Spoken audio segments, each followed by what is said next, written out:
I get high with a little help from my friends. Yes, I do. Maybe you do as well. Now, but on a serious note though, I don't have a structure for this video. I just wanted to talk to you about tranquilizers. Of all things I wanted to talk about today. No, I didn't take any tranquilizers, although some people do believe, because of the way that I act, that I probably should take, some tranquilizers.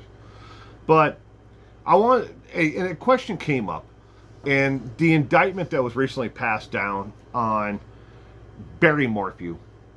And in that indictment, they said that they found trace amounts of BAM, which is a tranquilizer, and here is its complete name on the screen. That they found traces of this tranquilizer in Suzanna Morphew's bones, in her bone marrow, to be exact. Now, like I do for every single video and every topic that I cover, I do research, an awful lot of research. I've spent, over the last week, I'm reaching out to, people who work in forensic, toxicology, forensic coroners, and then I asked my wife. My wife worked in a pathology laboratory for over 25 years. If you don't know what that is, you're free to Google what a pathology laboratory is. So I started looking into, what else can be found in the bone marrow of an individual? If a tranquilizer like BAM can be found in the bone marrow, what else can be? Well, that's when I ran into a giant brick wall. I read, this is just how boring my life is, I read parts, now not the complete studies, but I read parts of 26 different peer-reviewed studies and papers that are, these are peer-reviewed. It's not like somebody just wrote it and put it out there, and said, here to the world, this is the absolute truth.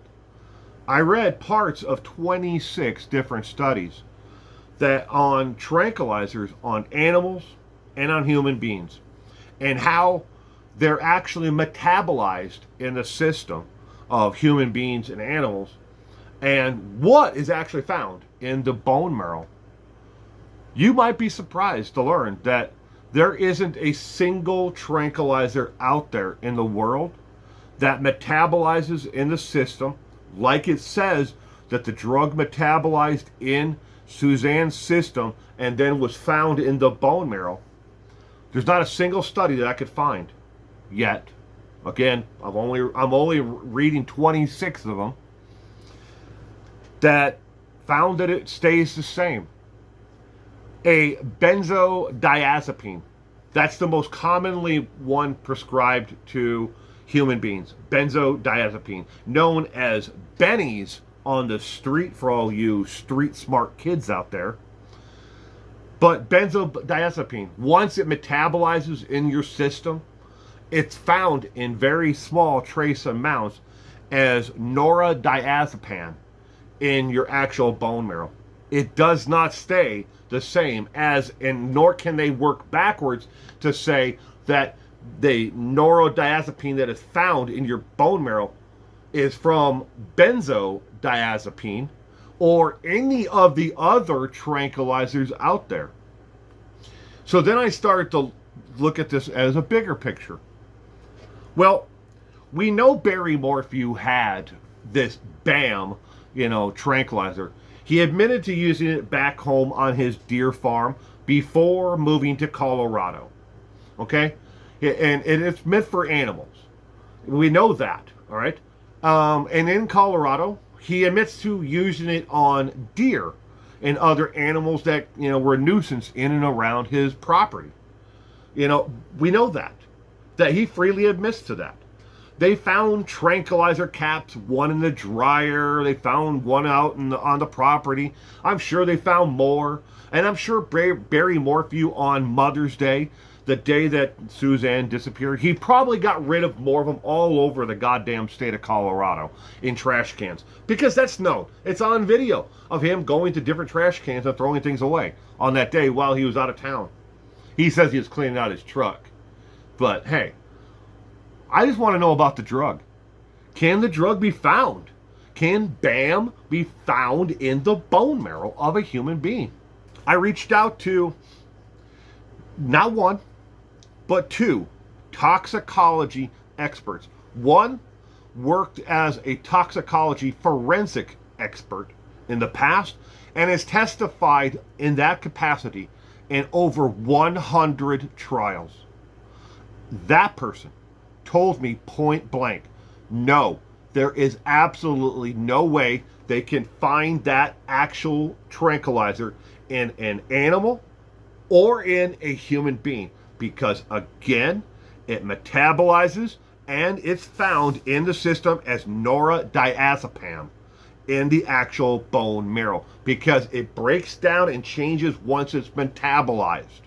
And that is what's found in the bone marrow. Now, you can find traces of benzos, bennies, if you will, in other parts of the body. It can be found, in the connective tissue of the joints.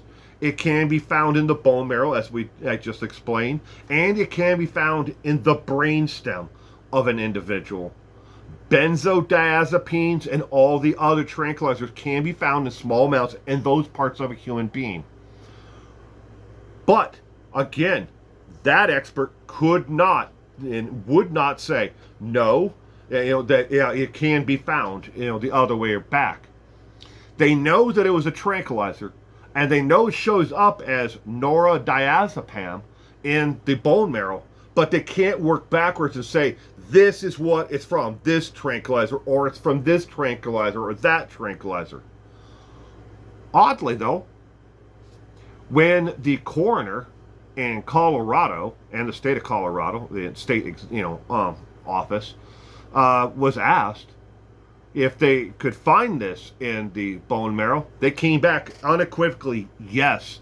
Yes, they found that BAM tranquilizer in Suzanna Morphew's bone marrow. How? How? I want to know. Are you an expert, a toxicology, or toxicology forensic expert? Have you been part of one of these 26 studies that have been done on tranquilizers on animals and humans? And if so, I would love to hear your thoughts in the comment section down below.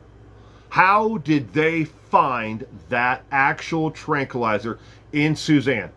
If all the other experts that I've reached out to and talked to say it can't be that particular drug found in the bones, and if there is a tranquilizer residue trace amount found in the bone marrow, it's only going to be noradiazepam is what's found in there, and they can't go backwards to pinpoint which one of the many different tranquilizers that are out there that are known in the world for humans and for animals could be found in either animal or human. Tell me. Or are we looking at just another circumstance of the state of Colorado making a major leap to go from idea and all the way to go to convict? Now, it's way early in the trial, and we haven't even started that part of it again. I'm sure Barry Morphew's attorneys are going to come across the same stuff that I have, and that you can readily find available online as well. So how did they come up with a definitive answer that that's what's found in her bone marrow? I want to know.